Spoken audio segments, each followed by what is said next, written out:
Boa tarde, pessoal. Boa noite, ou quem sabe até mesmo bom dia para quem estiver assistindo essa aula. O dia da aula de hoje é nos mostrar a evolução dos modelos atômicos. Ele vai de filosófico até prático, ou seja, dos filósofos até realmente quem coloca em prática as ideias da época. Então, nós vamos do modelo filosófico ao modelo de Thomson. Bom, existem outros modelos? Sim, mas ficará para a próxima aula. Hoje, na nossa aula, nós vamos começar com o estudo do quê? Da atomística. E quem são os modelos do filosófico até o Thomson? Será que são só os dois? Não. Nós temos aí, na verdade, um modelo, tá? Que envolve o de Demócrito, tá? Ele data aí mais ou menos 400 anos antes de Cristo.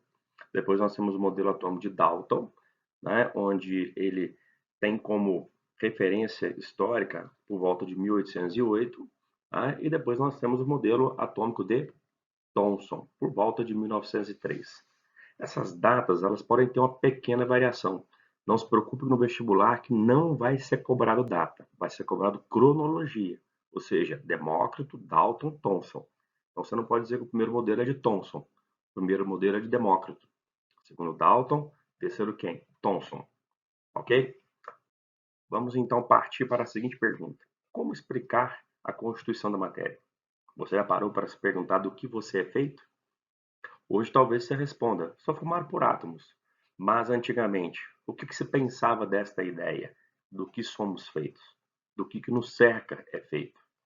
Então, as primeiras pessoas que tentaram explicar isto, né, elas foram muito o quê? Rebatidas.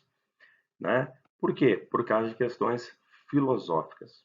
Mas nós temos aí nesse início, então, duas frentes. Uma chamada atomistas e outra chamada não atomistas.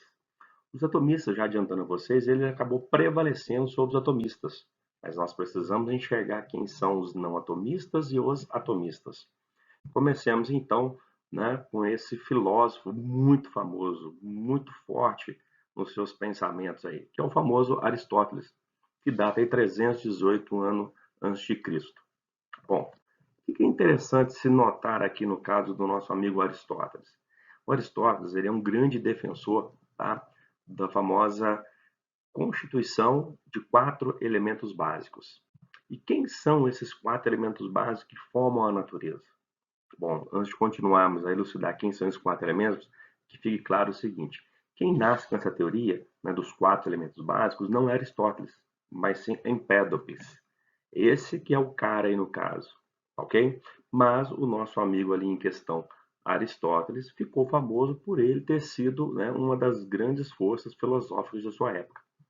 Mas quais são os quatro elementos, então, formadores da matéria?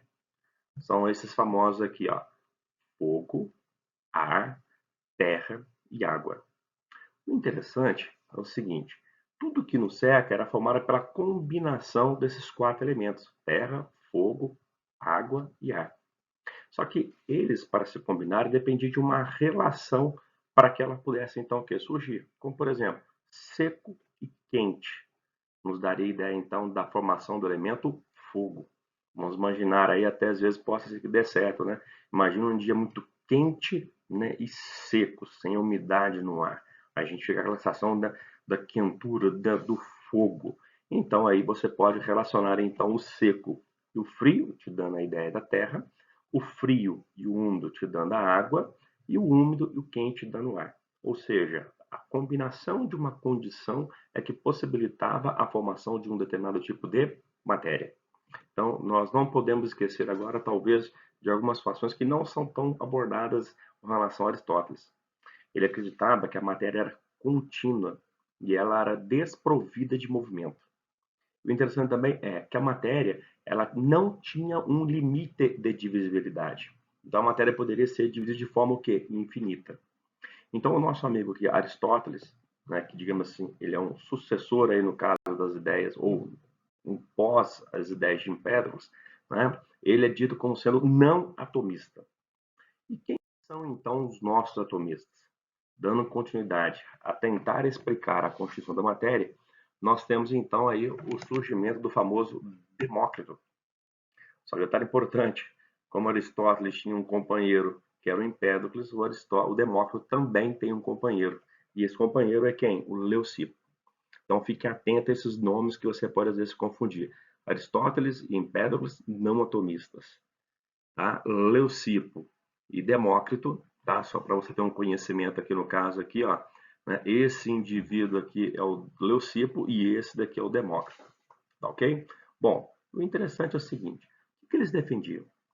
Os nossos amigos aqui em questão, eles defendiam o seguinte, que a matéria ela era formada por uma unidade básica, ou seja, uma pequena porção de limite. Então, para eles, os atomistas, eles acreditavam que a matéria havia uma divisibilidade, ela havia um limite de divisão. É essa menor parte que não poderia mais ser dividida, eles a apelidaram de átomo, onde a tradução da palavra átomo é a não, negação, tomo parte. Então, é parte que não pode ser o quê? Dividida, ok? Aqui vem para nós aqui agora uma pequena ilustração da ideia proposta aí pelos atomistas, ou seja, aqueles que acreditavam que a matéria era formada por unidades muito pequenininhas que não mais poderiam ser o quê? Divididas. O interessante nessa brincadeira é que na hora que vai se fazendo a divisão da matéria, ele chega a um ponto que ele não consegue enxergar o quê? Os quatro elementos que formam a matéria. E aí, então os atomistas começam então, digamos assim, a colocar fortes questionamentos com relação a quem? Aos quatro elementos básicos da matéria. Já que ao dividir a matéria, não se chegava à água, não se chegava ao fogo, à terra ou ao ar. Mas o interessante é o seguinte, que o modelo de Eliseu Demócrito, então, ele tem como referencial para nós aí o seguinte, olha só que interessante, toda matéria é constituída por átomos e vazios. Isso dá uma ideia contrária dos não atomistas, da ideia da descontinuidade da matéria. Uma outra colocação feita pelos nossos queridos atomistas é o seguinte: o átomo é uma pequeníssima partícula invisível, né, e que não pode ser dividida. É a ideia então de limite de divisibilidade. Ou seja, ela então no caso ela é indestrutível. Temos o seguinte: os átomos encontram-se em constante movimento. Através deste movimento, através do choque então que vai haver entre as moléculas, ou os átomos ou as partículas, é que vai nos possibilitar a formar o que? Os diversos tipos de matéria que nos cerca. Temos agora o seguinte: no nosso querido universo, né, nós vamos ter um número infinito de átomos, ou seja, teremos átomos o quanto necessário para formar os diversos tipos de matéria. E eles são eternos, ou seja, nos dá uma ideia de que eles são indestrutíveis, ok? Mas o nosso amigo Demócrito, ele acabou, digamos assim, extrapolando um pouquinho as suas ideias filosóficas, né? Por qual motivo? Você já teve a curiosidade algum dia de colocar a mão ao fogo? O que você sentiu? Queimação.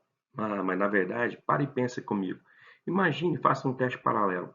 Resolva colocar a mão em uma agulha bem pontuda. O que você sente? É exatamente o que eu quero mostrar a vocês agora, uma idealização feita por Demócrito.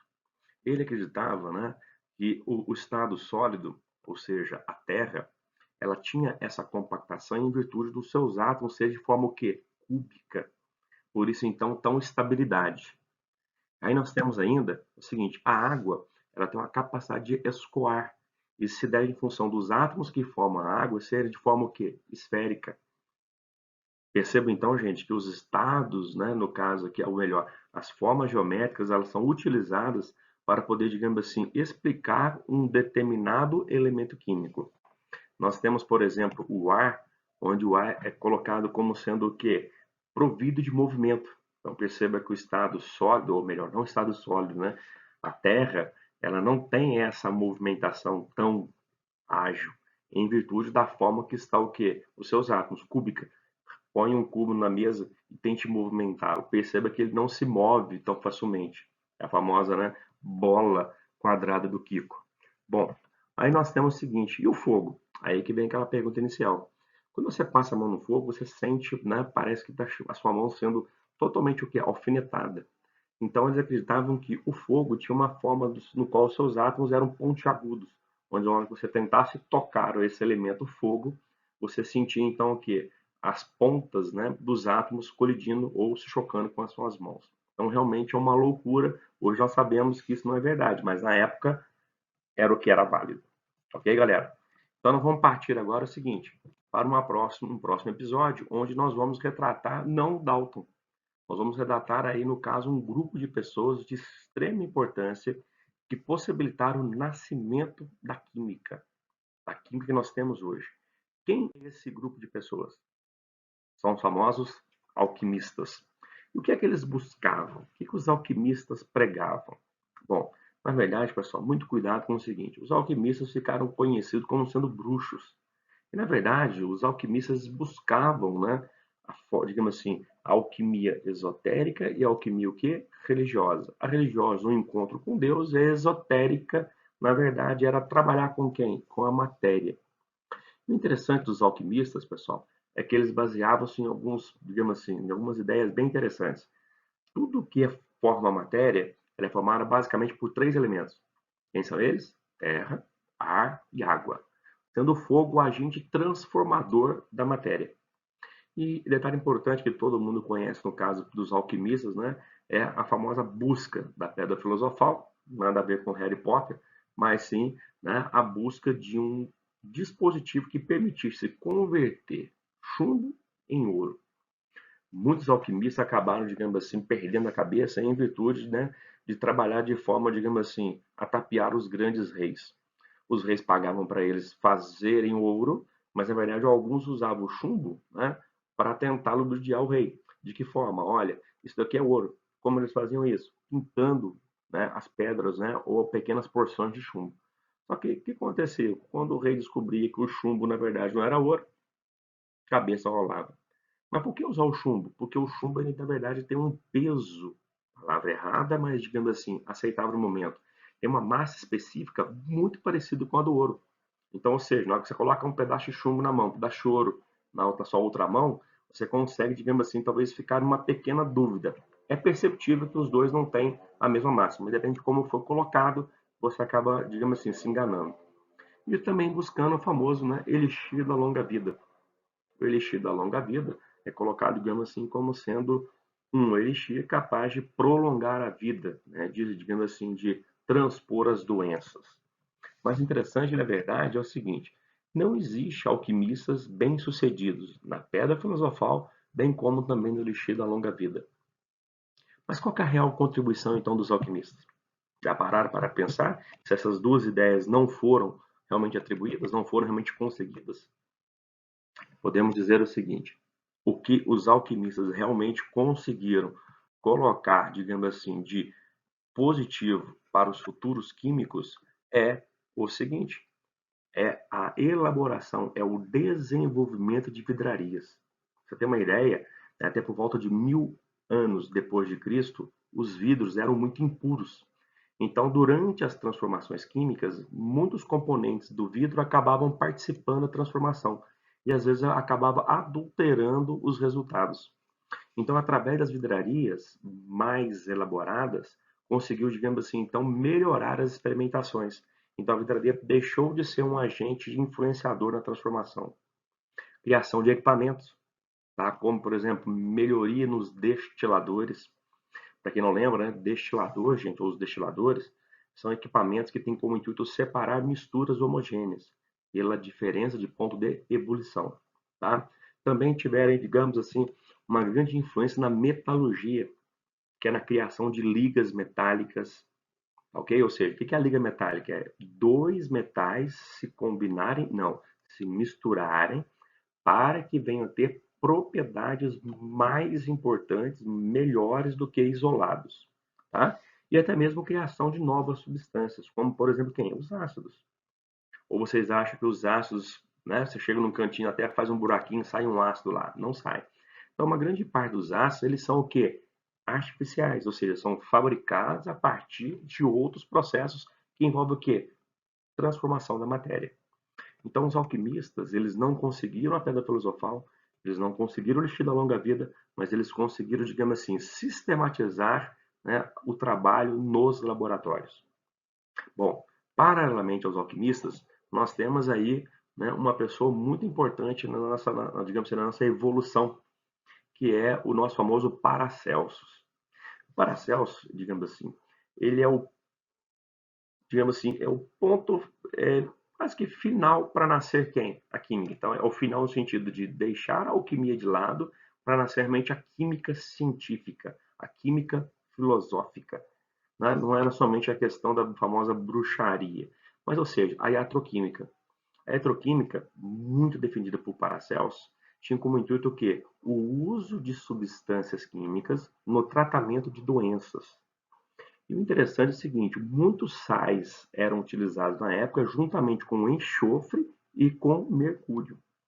Então, pela mistura, né, ou pela combinação dessas três, digamos assim, desses três ingredientes, o Paracelso conseguiu criar uma diversidade gigante de remédios. E ele dizia o seguinte: a diferença entre remédio e veneno está na quantidade. Então, muito cuidado com a medicação que você esteja utilizando.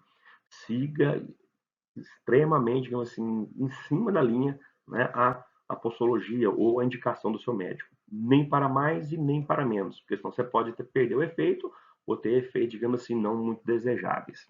Bom, então agora dos alquimistas, aí nós temos uma sugestão para você, né, o livro O Alquimista de Paulo Coelho. Ele também é um grande defensor, né, não um defensor, mas é digamos assim, é uma pessoa que admira muito, né, os alquimistas, muito mais na questão filosófica, ou melhor, religiosa, na questão de espiritual.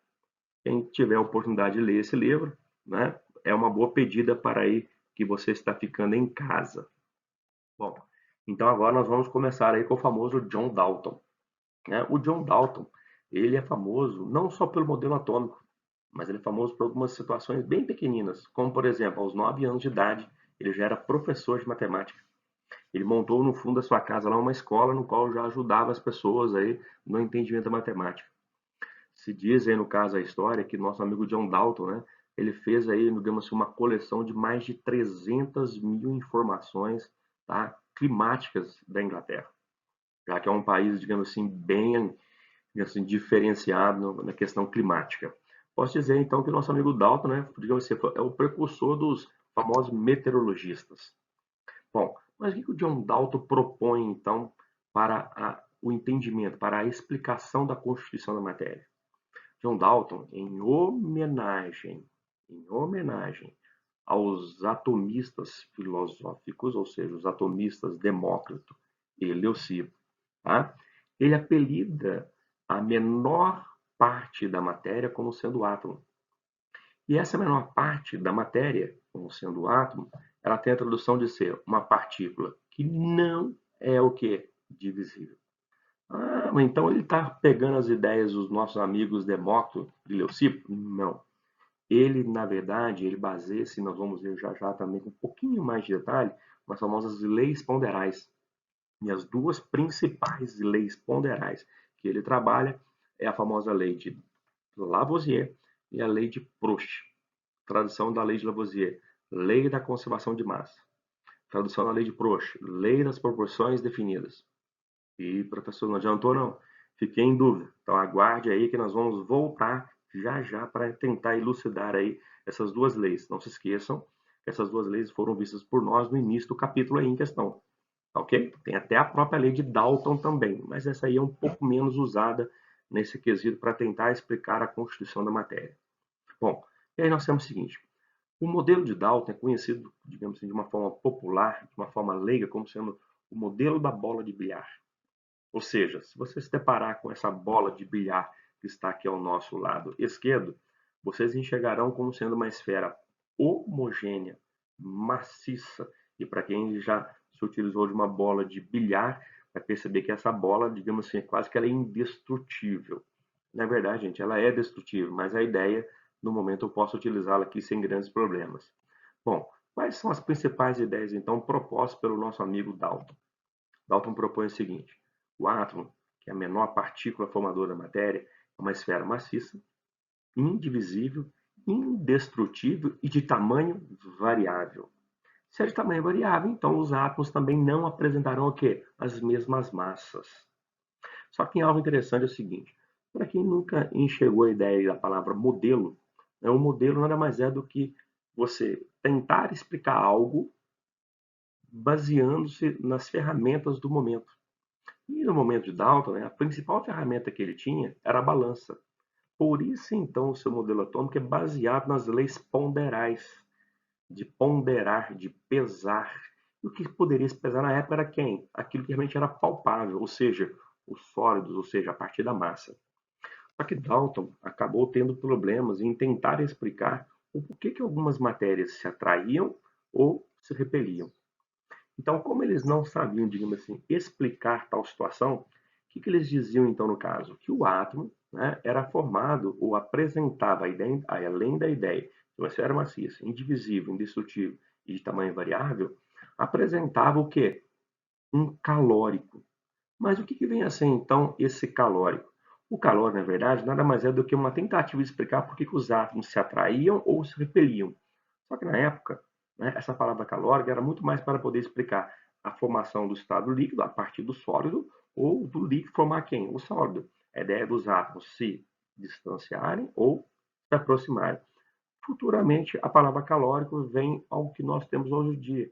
A ideia do quê? De energia. Ok?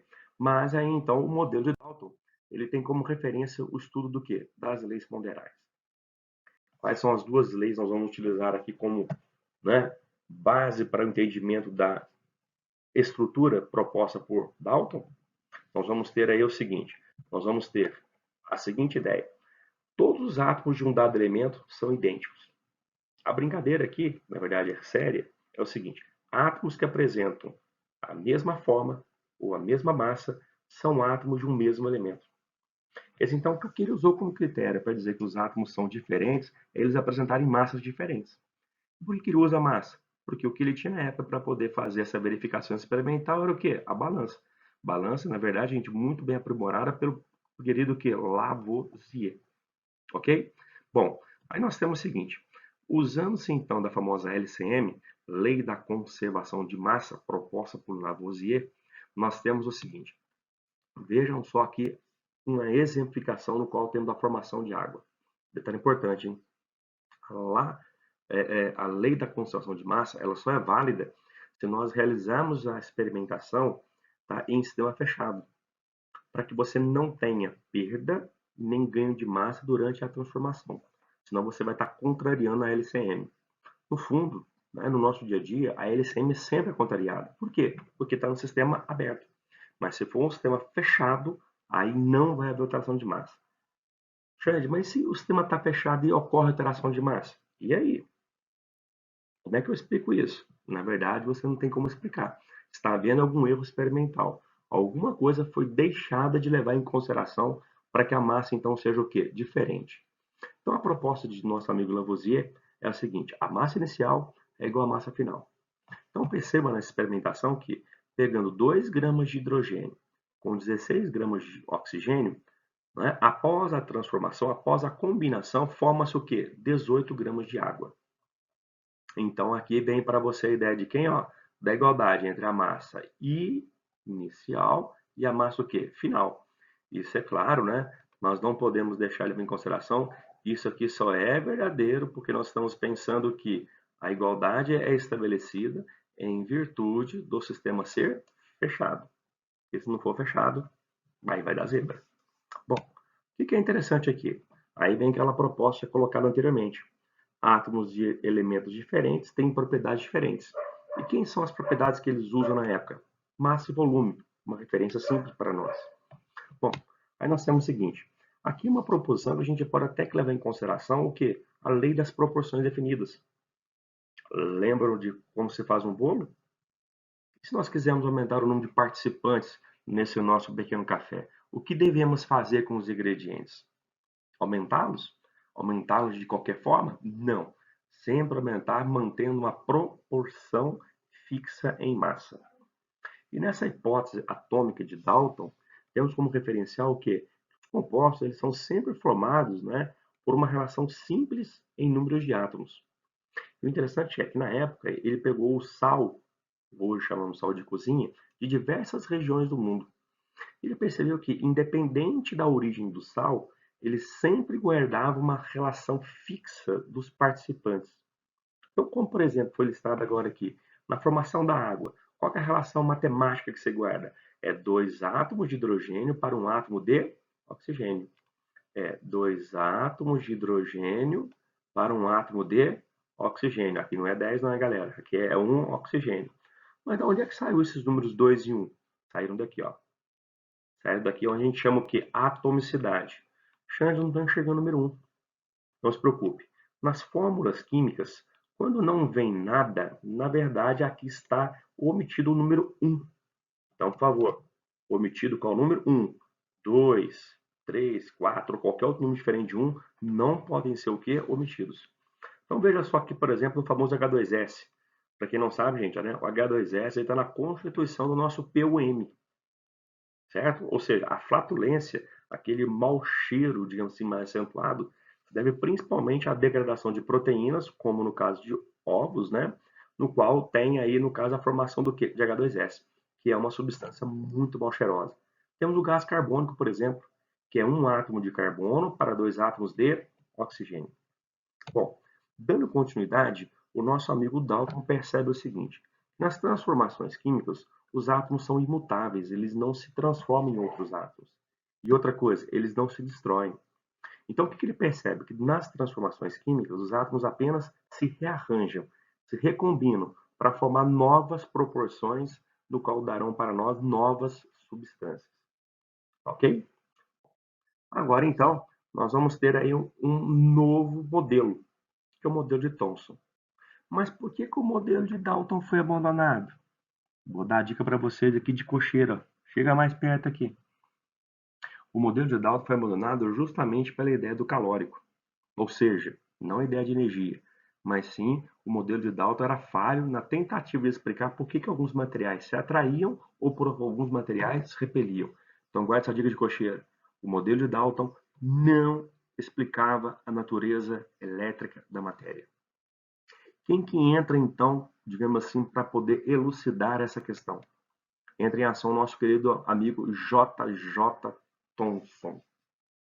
Esse cara aí, pessoal, ele foi muito, mas muito prático, tá? E o nosso amigo Thomson, ele tem como referencial o famoso pudim de passas. Ou seja, comparando com o modelo de Dalton, onde o de Dalton é a ideia da bola de bilhar, o modelo de Thomson ele é equiparado, né? Ele é colocado como sendo uma referência ao pudim de passas.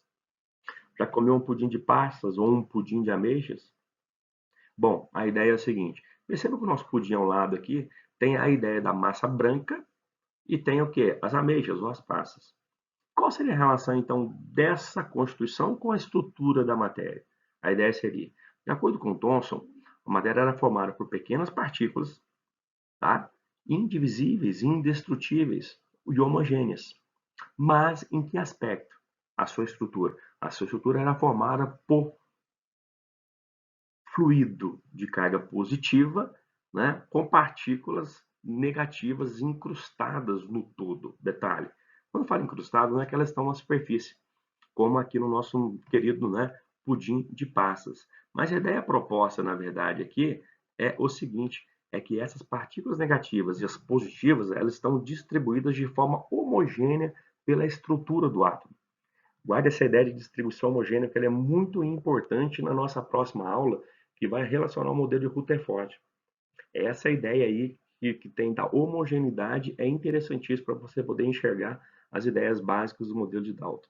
Bom, e aí então, vem a ideia para você. Ó. Eu tenho aqui uma massa, um fluido carregado positivamente e temos os elétrons distribuídos como? Homogeneamente. Bom, essa ideia então nos dá como referencial o nascimento do seguinte: átomo eletricamente neutro. Ou seja, a estrutura ela é formada por uma igualdade entre cargas positivas e cargas negativas. Professor, Xande, mas se por acaso não houvesse a igualdade, aí guarda bem essa dica de cocheira, está mais à frente. Quando não há igualdade, nasce uma estrutura chamada íon. Então, cuidado. Íon é uma estrutura carregada. Ela pode estar carregada positivamente ou pode estar carregada negativamente. Já adiantando a vocês, anota no cantinho do caderno aí. Anota. Anota, anota, anota. Estrutura carregada positivamente, ela é chamada de cátion. E a estrutura carregada negativamente, ela é chamada de ânion. Ok? Bom, Então agora nós vamos ao experimento de Thomson. Só que tem algo muito interessante, que é o seguinte. Você já parou para pensar o seguinte? Você me enxerga e não enxerga? Eu não te enxergo, mas você está me enxergando. Ou seja, o monitor do computador no qual eu utilizei agora, ele nasceu como? Nunca pensou nisso? Mas será que Thomson então falou, vou fazer hoje uma tela de computador, vou fazer hoje uma televisão? Não, com certeza que não. Mas o experimento de Thomson, digamos assim, ele é a base para o nascimento do que conhecemos hoje como sendo eletrônica. Ó, já dei a dica aí no qual é a palavra-chave do modelo de Thomson. Qual é a palavra-chave? Elétrons, ou seja, eletrônica. Bom, e como é que o modelo de Thomson nasce? Cuidado com o seguinte, o modelo de Thomson não nasce somente dele. O modelo de Thomson, na verdade, nasce a partir de uma experimentação feita na época por Crookes. Ué, mas o Crookes então fez sozinho? Não. O Crookes também se utilizou de uma outra pessoa, que é o famoso Geisler. Então veja só, não sei se a pronúncia está correta, né, do Geisler, né, e do Crookes, mas são duas pessoas importantíssimas para a experimentação de Thomson. Sem esses dois indivíduos, né, o Geisler e o Crookes, a experimentação de Thomson ficaria inviabilizada. Mas o que é que o nosso amigo Thomson ou Geisler fez? Ou melhor, o que o Thomson utilizou na sua experimentação? Ele utilizou equipamento. Esse equipamento, pessoal, ele é interessantíssimo por qual motivo? Se você tem uma televisão de tubo, aquelas famosas televisões antigas da sua casa, aquelas caixotões, você pode enxergar isso que está aqui para você. Ó. Enxergar o quê? Se você for atrás da televisão, você vai ver que ela tem um achatamento, vai ficando uma forma, digamos assim, meio cônica. Né? Eu não saberia se é o termo certo no caso, ela vai se afunilando. Ou seja, lá no fundo, você vai ter uma região no qual nós vamos chamá-la do quê? De catodo. E essa região ela foi arbitrariamente chamada de região negativa. E a outra região, a outra extremidade, tá? Ela foi chamada de anodo. E ela arbitrariamente foi colocada como sendo polo positivo. Por que eu digo isso? Na verdade, vocês talvez não teriam conhecimento ainda para enxergar a ideia de polo positivo e negativo, anodo e catodo. Mas no estudo de pilhas, esses polos ou essas palavras estão invertidas. Então, ou seja, no experimento de Thomson, o anodo é o polo negativo. O catodo é o polo quê? Positivo. Na pilha há uma inversão. O anodo é o polo positivo e o catodo é o polo negativo. Ok? Bom, mas aí, o que é interessante? Essa experimentação ela foi feita baseando-se na descarga elétrica em ar. Então, o que os caras fizeram, na verdade? Os caras construíram uma ampola de vidro, tá? De tal forma, nas extremidades, eles colocaram, então, um pequeno anteparo. Observe aqui, então, no caso, vamos mudar a cor aqui para a gente tentar enxergar. Foi colocado nas extremidades o quê? Um anteparo, ok? Aí alguém fala assim, Xande, mas aqui não é extremidade. O interessante dessa experimentação é o seguinte, essa outra extremidade, ou seja, o anodo, dependendo da ampola de vidro que você tem para estudo, ela pode estar aqui, ela pode estar aqui, ou ela pode estar aqui. Mas, na verdade, ela não tem um ponto fixo. Quem tem um ponto fixo de partida é quem? É o anodo, sempre em uma das extremidades. Tá ok? Bom, o que foi feito? E aí, então, né, fez a seguinte situação. Conectou-se esses anteparos, ou seja, o catodo e o anodo, né, a uma fonte, ou seja, a um gerador. Me desculpem. Onde o intuito do gerador era fornecer o quê? Voltagem, eletricidade. Se diz aí no caso, no qual a voltagem que se utilizar na época era mais de 12.000 volts. Era equipamento específico para a produção de energia elétrica. Bom, e aí? E aí então o Geisler e o Crookes, ao realizar a experimentação no qual no interior for colocado ar, o que eles percebiam? Eles percebiam que na parede da ampola formava o quê? Pequenos pontos brilhantes. Ou seja, havia a formação de luminescência. Então, luminescência nada mais é do que a formação de quê? De luz. Bom, o que é interessante? O interessante é o seguinte, que eles fizeram um teste paralelo. Além de ar, eles fizeram uma experimentação um pouquinho mais, digamos assim, diferenciada. O que eles fizeram? Eles trabalharam com pequena quantidade de ar.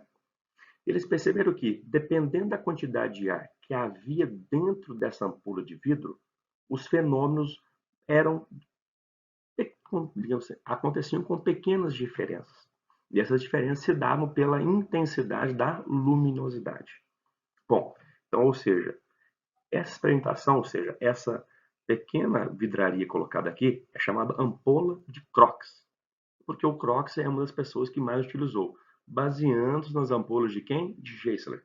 Mas, na verdade, Crookes aprimorou, ele melhorou a ampola. Essa ampola era utilizada para sofrer descarga elétrica, para estudar o efeito da descarga elétrica sobre o ar. O que ele percebeu? Que o ar, quando rarefeito, ou seja, em pequena quantidade, ele passava a ser condutor de eletricidade. Isso se percebia pelo quê? Pela formação do quê? De luz no interior, de luminosidade, de luminescência. Bom, e aí? E aí nós temos o seguinte, eu dei um pequeno azar aqui que ficou essas escritas aqui no canto, mas vamos fazer o seguinte, vamos ver se a gente consegue apagar aqui. A gente apagou.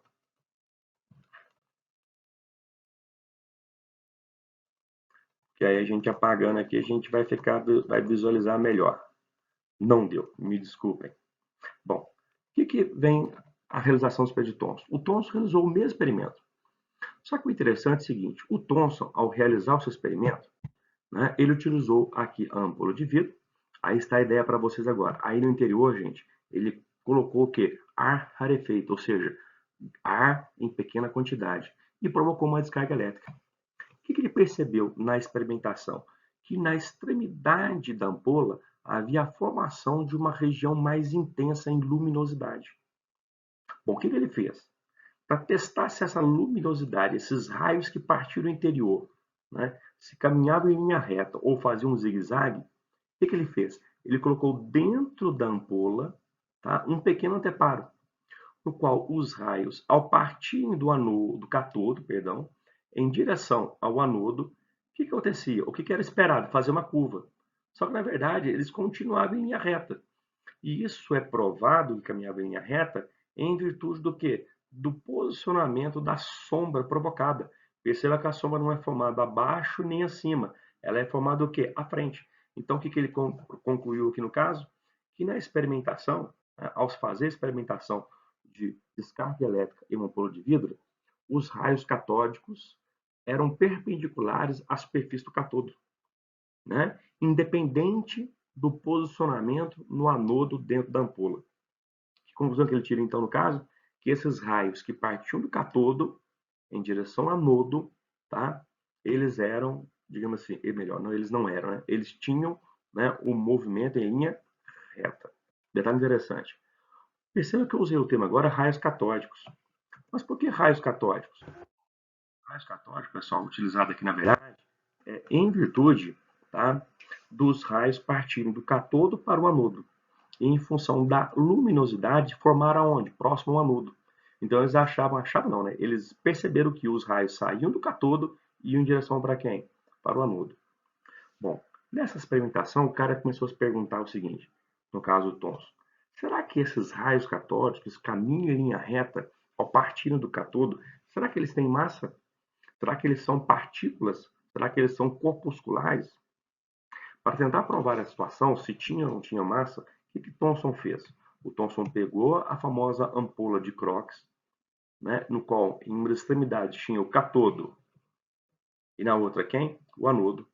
Aplicou uma diferença de potencial, ou seja, aplicou a passagem da corrente elétrica no interior dessa ampola e os raios que partiam do catodo em direção ao anodo, ao passar o interior, foi colocada uma ventoinha, no qual os raios, ao passarem por essa ventoinha, provocavam o seu deslocamento. O que eles perceberam então? Que pela ventoinha sofrer deslocamento, ou seja, movimento, é porque então esses raios que partiam do catodo em direção ao anodo e caminhavam em linha reta tinham o quê? MASSA, ou seja, massa. Coisa boba. Pra vocês terem uma ideia, para quem já brincou do famoso catavento, quando você sai com o catavento aí brincando feito louco na rua, o catavento não se movimenta. Por que se movimenta? Porque as partículas que formam o ar, ao entrar em contato com o catavento, provocam o quê? O seu movimento. Isso também nos serve para mostrar que o ar realmente é matéria. O ar tem massa e ocupa o quê? Espaço. Bom, E uma outra experimentação muito interessante feita foi o seguinte: será que essas partículas que partem do cátodo em direção ao anodo, que provocam o movimento de uma ventoinha, ou seja, apresentam massa, será que essa, né, partícula apresenta carga? Para isso, então, o Thomson fez uma experimentação que foi o seguinte, no qual comprova-se que esses raios eram providos de carga.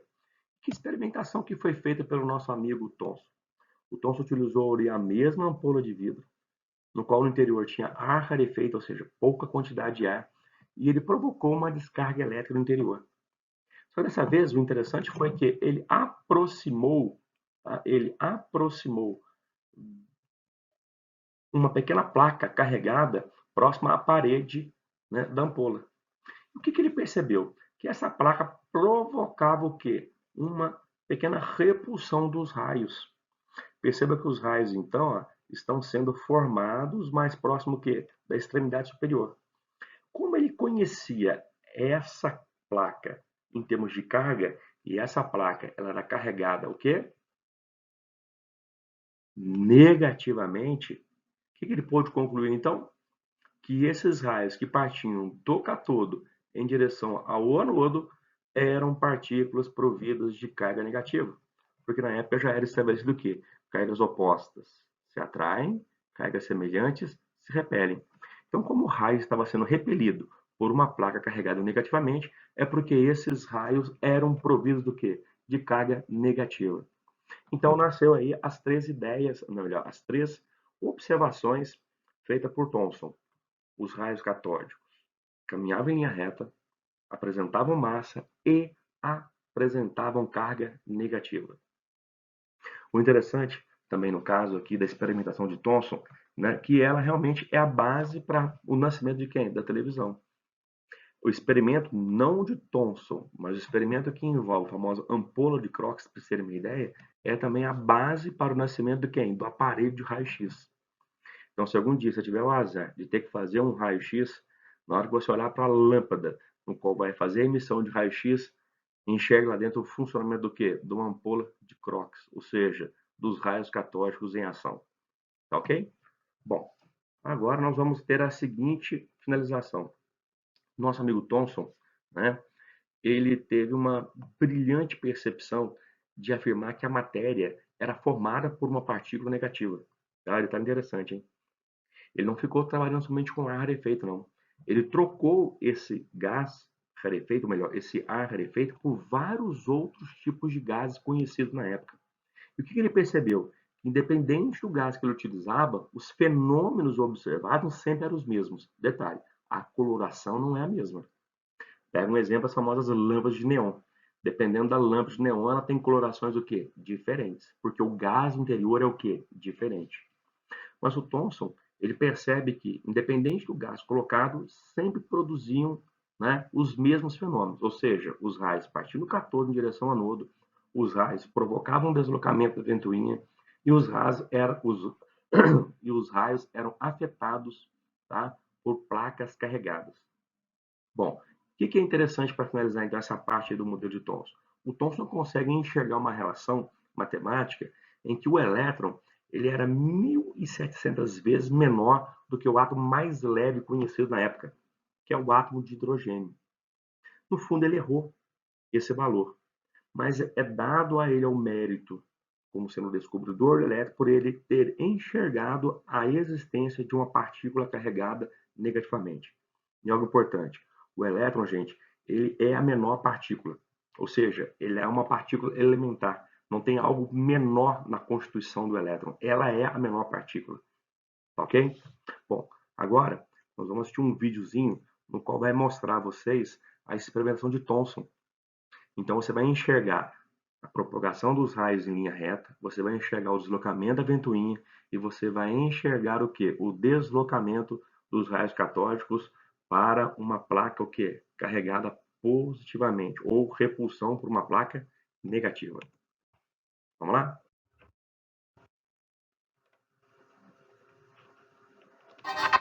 ano de 1897, o inglês J.J. Thomson realizou novas Atentos aí, experiências que o a pequeno levaram a vídeo, hein? concluir que os raios catódicos se propagavam em linha reta, pois, se um objeto for Olha, fica atento colocado agora. na sua frente, é criada uma sombra simétrica na parede da ampola. Viram? Essa prática mostra Os o quê? raios Primeiro, catódicos, ao olha agora. baterem em uma ventoinha mecânica posicionada dentro do tubo, a faziam girar. Então possuíam massa e, consequentemente, eram matéria. Olha a terceira situação O proposta feixe por de ele. raios catódicos era atraído por um campo elétrico positivo. Portanto, os raios catódicos possuíam Viram? carga negativa.